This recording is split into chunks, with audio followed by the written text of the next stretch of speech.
안녕하세요. 한류의 신과 해외 반응을 소개하는 한류 클래스 TV입니다.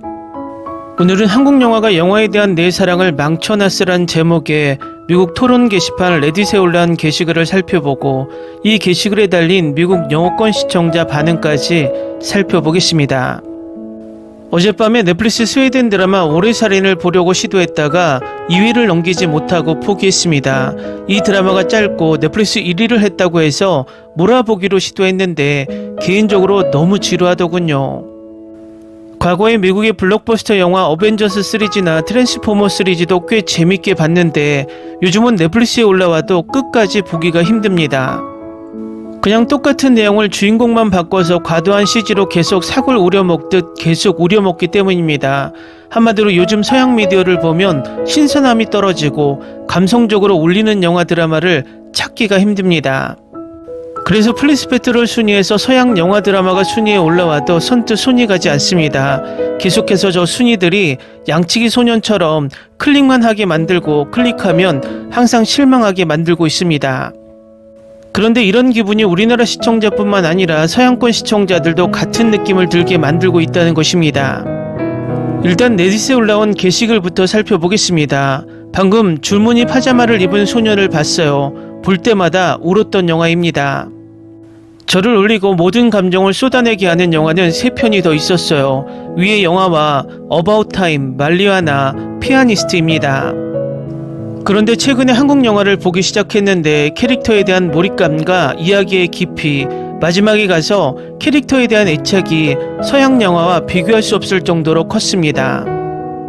이번에 줄무늬 파자마를 입은 소년을 보면서도 왜 예전처럼 즐겁지 않는지 생각해봤고 그리고 그 이유를 알게 되었습니다. 이번 주에 기생충, 살인의 추억, 장화홍련을 봤기 때문입니다. 다른 사람들도 저와 비슷한 감정을 느끼는지 궁금합니다. 한국 영화는 스토리텔링과 결말의 만족감에서 차원이 다릅니다. 오늘 줄무늬 파자마를 입은 소년을 보면서 더 이상 예전 감정이 나지 않았습니다. 사실 시간을 낭비한 기분입니다. 왜 우리가 한국의 무시무시한 영화에 계속 빠지는지 모르겠어요. 그런 스토리인데도 이상하게도 볼 가치가 있어요. 다음은 이 게시글에 달린 미국 영어권 네티즌 반응입니다. 제 생각에 한국 영화에는 인간적인 면이 강하게 느껴집니다. 지금까지 12편의 한국 영화를 봤는데 다 울면서 봤습니다. 그들이 묘사하는 인간의 감정이 정말 현실적이고 공감이 가서 캐릭터에 더 빠지는 것 같아요. 아시아 영화가 인간적인 면이 더 강하게 부각되더군요. 일본과 태국, 중국 영화도 그래요. 한국, 중국, 일본은 영화 드라마가 그 점에서 비슷한 것 같아요. 태국 영화는 본 적이 없고 드라마는 비슷하더군요. 한국 영화 드라마는 다른 아시아보다 한 단계 위입니다. 일본이나 중국 작품은 별로던데 한국 작품은 재밌어요. 이유는 요즘 모두가 한국 드라마를 베끼기 때문입니다.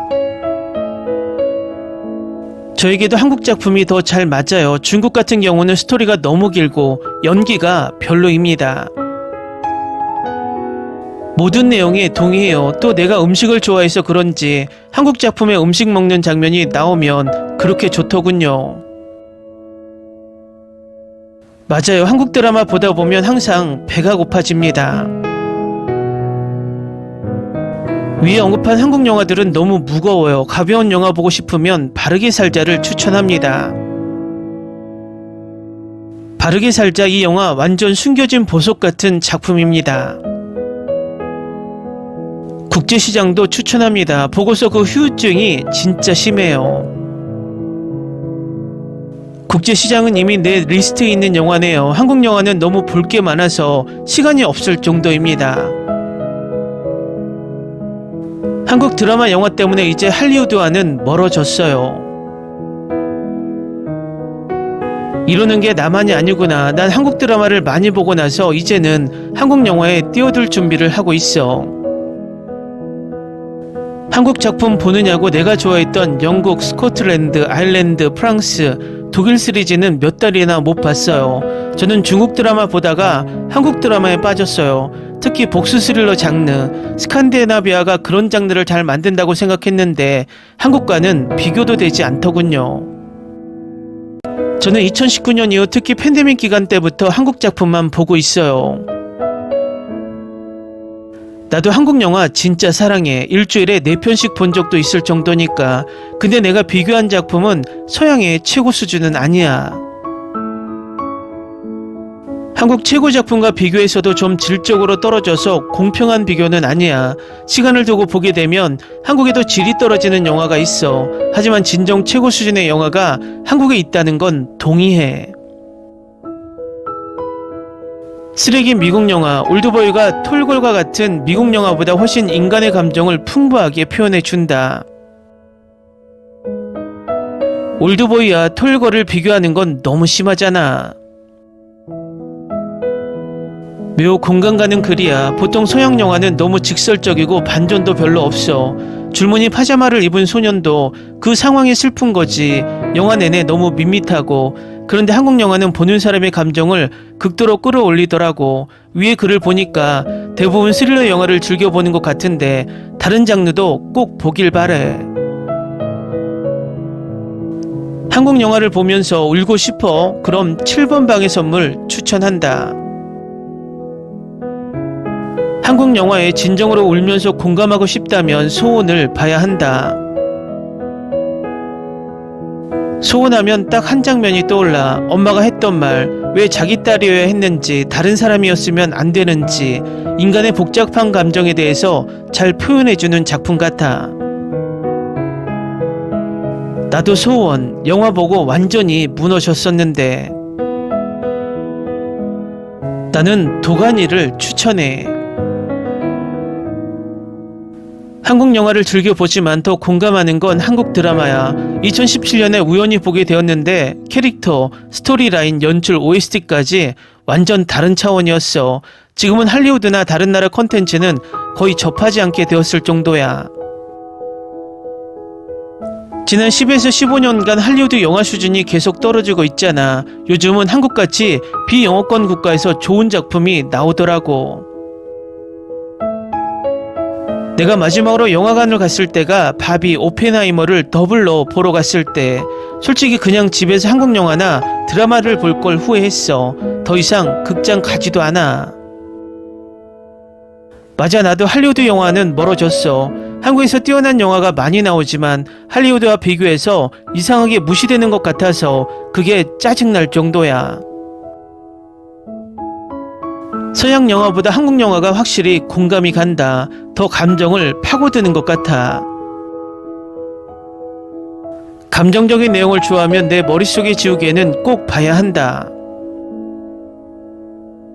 난 파이란을 보고서는 다른 서양 갱스터 영화에 흥미를 잃었어. 최민식의 그 감정 연기는 누구도 따라오지 못할 거야. 파이란은 느린 전개의 영화야. 기대 없이 보는 게 가장 좋아. 근데 나도 추천하는 영화.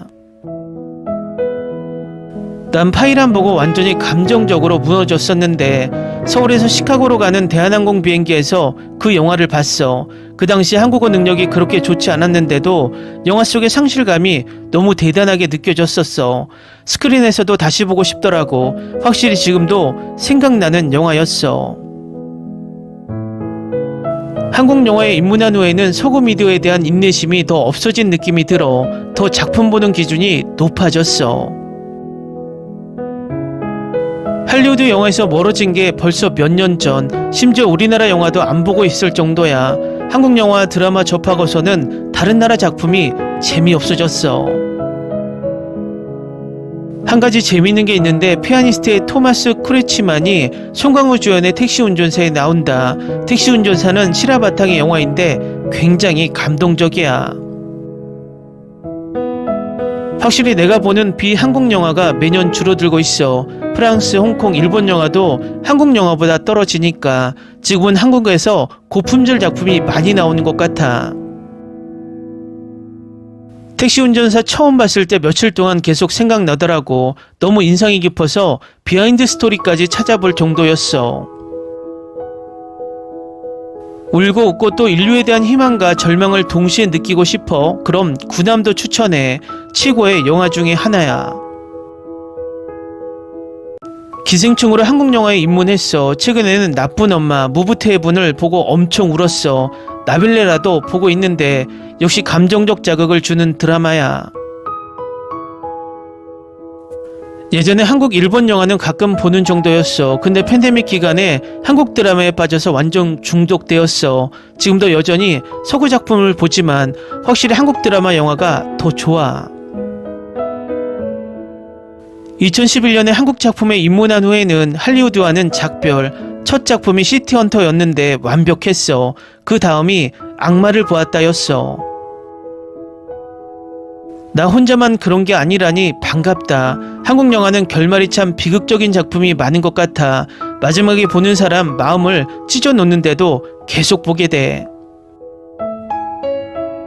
내 생각에 한국 영화는 할리우드 공식을 따라가지 않아서 더 정서적으로 큰 영향을 주는 것 같아. 항상 선이 악을 이기는 할리우드 공식. 한국 작품은 오히려 선이 악에게 패하는 결말도 많고 이겨도 동화 같은 행복한 결말은 아니야. 추격자, 악마를 보았다, 올드보이로 처음 한국 영화를 접했는데 보고 나서 내가 뭘 본 건지 진짜 놀랐던 기억이 떠올라. 솔직히 나도 완전 똑같아. 자막 읽는 게 힘들 때만 가끔 할리우드 영화 보고 있어. 확실히 한국 영화는 할리우드와 템포가 다름. 공감을 불러일으키는 것에 더 신경을 쓰는 느낌이야. 그래서 캐릭터가 고통받는 장면도 더 제대로 보여주고. 할리우드는 드라마 장르보다 SF, 판타지, 슈퍼히어로, 액션 영화에 더 집중. 반면에 한국은 드라마 장르와 호러 장르에 더 집중. 할리우드는 보면서 울 작품이 거의 없는 게 당연해. 승리호 본 적 없지. SF 코미디 장르인데도 보면서 여러 번 눈물이 났어. 진짜 울고 싶다면 하나 추천할게. 무브 투 헤븐. 영화가 아니라 드라마인데 매 에피소드마다 눈물이 나와. 나도 완전 비슷해. 할리우드나 우리나라 작품 많이 보려고 하는데도 이제 한국 작품과 너무 비교되어서 보기 힘들어졌어. 지난 10년 동안 나를 유일하게 울게 만든 영화 하이제킹. 한국 영화의 힘은 캐릭터에 공감하게 만드는 시나리오에 있는 것 같아. 나도 이제 더 이상 할리우드 작품을 즐기지 않아. 이제는 울고 싶거나 행복해지고 싶으면 바로 한국 작품을 보고 있어. 댓글 반응 잘 보셨나요? 제가 항상 넷플릭스의 순위를 엉터리라고 말하는지 이 댓글 반응으로 확인할 수 있습니다. 이미 아시아 시청자들 뿐만 아니라 서양 시청자들도 할리우드를 흉내만 내는 서양 미디어의 식상을 느끼고 있고 K드라마, K영화의 신선함에 빠지고 있다는 것입니다. 결국 넷플릭스나 디즈니 플러스 등 글로벌 OTT들이 이런 상황을 너무나 잘 알고 있고 그래서 1년 전만 해도 넷플릭스 순위를 장악한 K드라마 순위를 밀어내기 위해 순위 집계 방식까지 바꿔가며 미드 띄우기에 혈안이 되어 있습니다. 하지만 문화란 인위적으로 유행을 주도한다고 바뀌는 것이 아닙니다. 이 글로벌 OTT들의 꼼수는 오래가지 못한다는 것은 시간이 흐르면 증명이 될 것입니다. 한류 클래스 TV는 한류 외신과 해외 반응을 꾸준히 쫓아가 보겠습니다. 재밌게 잘 보셨나요? 여러분의 구독, 좋아요, 댓글, 알림 설정은 컨텐츠 제작에 큰 힘이 됩니다. 그리고 항상 하시는 일마다 대박 나시고 행복하시길 바랍니다.